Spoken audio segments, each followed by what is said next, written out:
เกิดอิหยังขึ้นกับนักท่องเที่ยวต่างชาติหลังจาก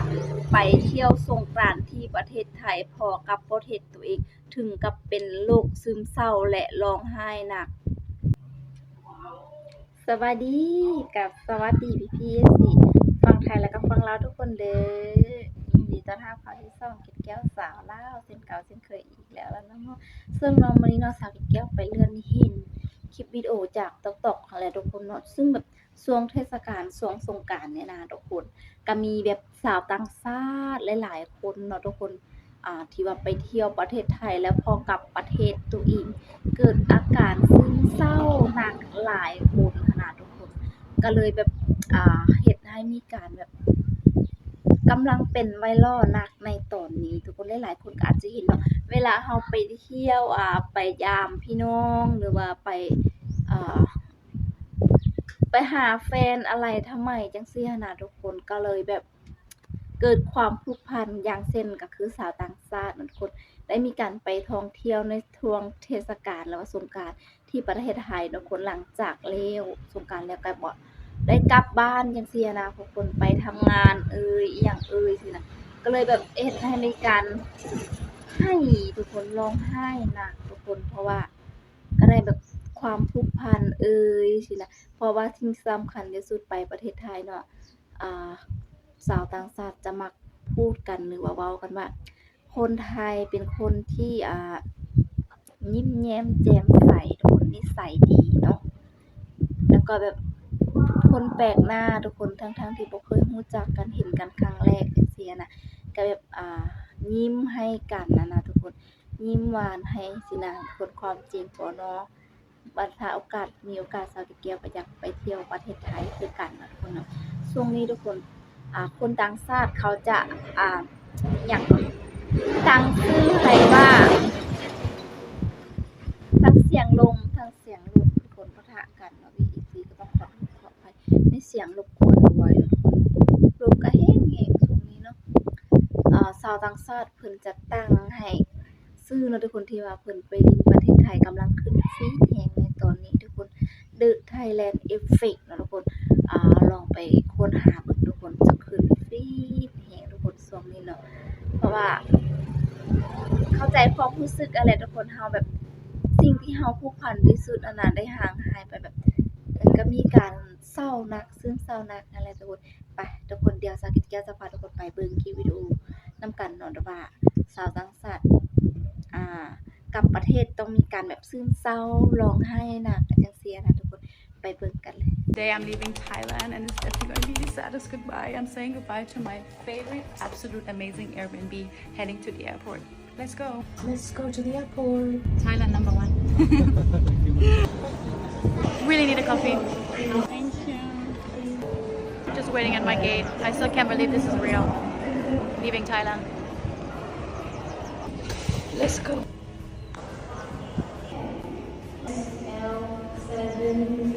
You did know I actually spent 4 months in Thailand in 2025. I literally can't not cry. This is the most beautiful country that changed my life. If you go to Thailand, your life will be forever different. I love you, Thailand. I'll be back. โอ้โหเนาะทุกคนอันนี้ก็จะได้แบบพากย์เสียงไปนำเลยทุกคนเพราะว่ามันมีเสียงเพลงอะนะทุกคนนี่ก็คือแบบร้องไห้หนักแหงเนาะทุกคนเนาะคือแบบคิดฮอดเนาะทุกคนแบบสถานที่เคยอยู่เคยลิ้นนะทุกคนเนาะหวังว่าสักวันจะได้กลับมาอีกสินะทุกคนแบบเคยอยู่เคยแบบการอยู่การกินอิหยังจังซี่นะทุกคนเนาะก็เลยแบบรู้สึกผูกพันกับประเทศไทยหลายนี้ทุกคนเสื้อของไทยนะทุกคนคนยังแบบใส่แล้วก็แบบการเข้าใจโอ้โหมีการดมยาดม My favorite place. จะเป็นโลก See you soon. ร้องไห้หนักอะนะทุกคนคือแบบนี้แหละทุกคนภาพตัวนี้มาอีกแล้วทุกคนเนาะนี่อยู่ที่ประเทศเพิ่นเนาะทุกคนแล้วก็ตัดมาที่ย่างไปมีหิมะอีหยังหนาวมาฮอดประเทศไทยก็แบบสว่างสดใสไปท่องเที่ยวไปลิ้นม่วนแฮงจังซี่อะนะทุกคนเนี่ยลงไปลิ้นน้ำอิหยังเนาะคนไปเลาะลิ้น ก็ไปกินแล้วก็ไปเที่ยวสิแหละมันผูกพันนะทุกคน เพราะว่าแบบคนไทยเป็นคนใจดีนิสัยดีอะนะทุกคนแบบทั้งๆที่แบบบ่ค่อยรู้หน้ากันบ่จั่งซี้อะนะก็แบบยิ้มใส่ให้แล้วนะทุกคนมักสุดไปแบบนี้ทุกคนนี่ไปเล่นสงกรานต์อยู่ที่ประเทศไทยทุกคนพบไทยแลนด์เนาะทุกคนก็เลยแบบเจอคนไทยสาดน้ำอิหยังคือแบบยิ้มไปมีความสุขไปอะนะทุกคนแหน่คนไทยทุกคน นี่ทุกคนหลังจากเล่นสงกรานต์แล้วก็บ่อยากกลับได้ปานนี้ทุกคน โอ้โฮบ่อยากกลับทุกคนต้องได้ลากกลับไปเนาะทุกคนบ๊ายบายไทยแลนด์นะทุกแหน่ฝากวิดีโอนี้ก็ต่อมาทุกคนหลายๆคนต้องเศร้าแน่ๆเนาะทุกคนหลังจากที่ว่าไปอยู่แบบนี้แล้วได้ฮอดมื้อฮอดยามไปกลับบ้านตัวเองจังซี้อะนะทุกคน ก็ได้ไปเฮ็ดแบบไปเฮ็ดเวียกเฮ็ดงานไปทำงานเนาะแหน่เล่นสงกรานต์เนี่ยทุกคนภาพนี้ทุกคนแหน่มีการเต้นมีการม่วนเอยอิหยังเอยจังซี่หั้นน่ะก็ถ่ายรูปกันมีการลิ้นน้ำสางนี่ โอ้โฮโดนปะแป้งหนักแฮงทุกคนโอ้โฮแหมสถานที่ท่องเที่ยว Thailand แบบ is a เอาได้ literal เอา scam, ลงไป okay? หม And ด let me ทุกค tell น you เนาะ why. You're gonna come here, you're gonna fly to Thailand, and you're literally gonna mess up เขาก็จะเว้า your whole เกี่ยวกับ entire ประเทศ life. ไท Let ย me ทุ tell ก you คน how. สถานที่ You're gonna ท่อง come เที่ยว here, นะ you're gonna leave all your problems at home and have the best ไป time you've แล้ว ever บ่อ had ยาก in your กลับ whole เลย entire นะ life. คนขา You're กลับ gonna ก็ be อยากไป laughing, ก็ you're gonna have a great time with the people, you're gonna eat the best food you've ever had for super cheap. You're gonna do all the activities you've always wanted to do for the best price that you could ever ก find ลับ home ไป at. ค่ะกลับ You're gonna รู้สึกแบบ have the บ่โอเค ultimate นะทุกคน time of ต้อง your ไป life, แบบ and then you know what you're gonna do? ไปต้นกลั You're บ gonna มา go ดี home, ทุกคนเพิ่น and ก็ you're ร้อง never ไห้ gonna be น้ำ the ตา same again. เพราะว่าแบบ You're gonna be sad. You're gonna be down. It's gonna be so hard to get back into your regular lifestyle. That's the type of scam you're signing yourself up for when coming to Thailand. เอาอู้คลิปนี้ทุกคนให้หนักแฮงทุกคนเนาะเพราะว่าแบบได้เวลาฮอดการเดินทางแล้วนะคะจังซี่หั้นน่ะทุกคนแบบหลายๆคนก็ได้กลับบ้านแล้วทุกคนแหน่ก็ยักนั้นเป็นแบบผู้ฮักเนาะทุกคนที่ว่าเพิ่นได้กลับบ้านวันนี้หลังจากท่องเที่ยวแล้วหั้นน่ะแล้วเพิ่นก็ได้โพสต์คลิปอิหยังลงเกี่ยวกับประเทศไทยหลายเนาะทุกคนเนาะ ช่วงนี้ TikTok กำลังขึ้นฟีดแฮงทุกคนคลิปไทยแลนด์นะทุกคนเนาะที่ละคนต่างประเทศเขาแบบได้กลับประเทศอะนะทุกคน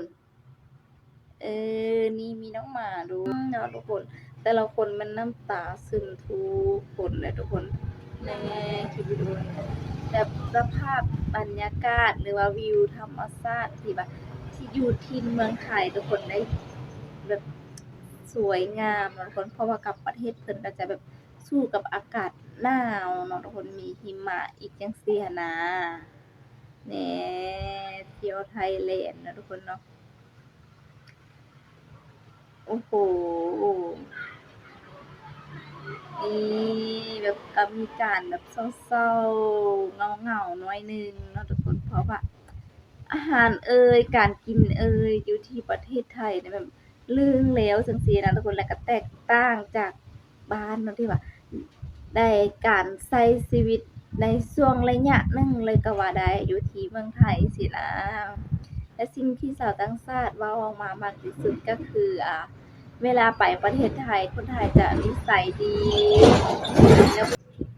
เป็นจั่งใดกันแน่เนาะทุกคนหลังจากว่าที่เบิ่งคลิปวิดีโอที่สาวเกดแก้วรวบรวมมาให้ทุกคนได้เบิ่งได้ชมกันในมื้อนี้นั่นเองทุกคนพี่ๆ FC คนใดที่ว่าเจอเหตุการณ์แบบนี้บ่ทุกคนก็คอมเมนต์เล่าสู่สาวเกดแก้วฟังได้เนาะทุกคนเพราะว่าความรู้สึกนี้สาวเกดแก้วก็เข้าใจสุดได้ทุกคนเพราะว่า การที่เราไปอยู่หั้นอยู่นี่ทุกคนมันจะเกิดความผูกพันแล้วก็บ่อยากกลับจังซี่หั้นน่ะทุกคนเนาะก็คือแบบเนาะทุกคนเราไปท่องเที่ยวบ่จังซี่หั้นน่ะทุกคนแล้วก็แบบมีความผูกพันนั่นน่ะทุกคนอย่างเช่นคือสาวเกดแก้วทุกคนสมมุติว่าสาวเกดแก้วได้กลับบ้านจังซี่ทุกคนดูนี่ได้กลับเทื่อน่ะก็แบบกลับแล้วก็บ่อยากมาน่ะทุกคนเพราะว่าคิดฮอดบ้านนั่นน่ะทุกคนเนาะแต่ก็ต้องจำเป็นได้กลับทุกคนเนาะเพราะว่าเราก็ใหญ่แล้วจังซี่หั้นนะทุกคนก็เลย มีความรู้สึกแบบนี้อะนะทุกคนพี่ FC คนใดก็มาเล่าสู่กันฟังได้นะทุกคนว่าเจอเหตุการณ์แบบนี้รู้สึกจังใดทุกคนแล้วก็สาวเกียวไปเห็นคอมเมนต์หนึงนะทุกคนเนาะที่มีคนคอมเมนต์บอกว่าไปทำงานบ้างไปท่องเที่ยวบ้างหลายประเทศแฮงจังซี่หั้นนะทุกคนแต่ว่าไปที่ใดก็บ่เท่าส่ำประเทศไทยทุกคนที่ว่าไปแล้วรู้สึกแบบ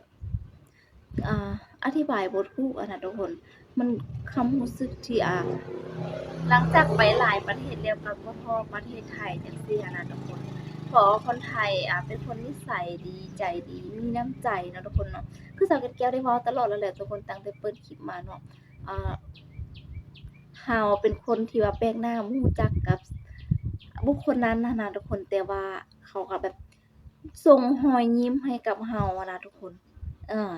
คือแบบนี้อะแหละทุกคนเขาจึงแบบมักประเทศไทยสุดอะนะทุกคนเอาล่ะเนาะทุกคนคลิปวิดีโอนี้เนาะสาวเกดแก้วก็จะได้ขอจบคลิปวิดีโอเพียงเท่านี้นั่นเองนะทุกคนเนาะถ้าหากคำใดที่สาวเกดแก้วเว้าบ่ถึกบ่ต้องก็ต้องขอโทษขออภัยด้วยและถ้าพี่ๆ FC คนใดอยากให้สาวเกดแก้วเฮ็ดคลิปแบบใดก็สามารถบอกสาวเกดแก้วได้นะทุกคนเดี๋ยวสิพี่ซอกไปหามาให้ แล้วก่อนจบคลิปก็ฝาก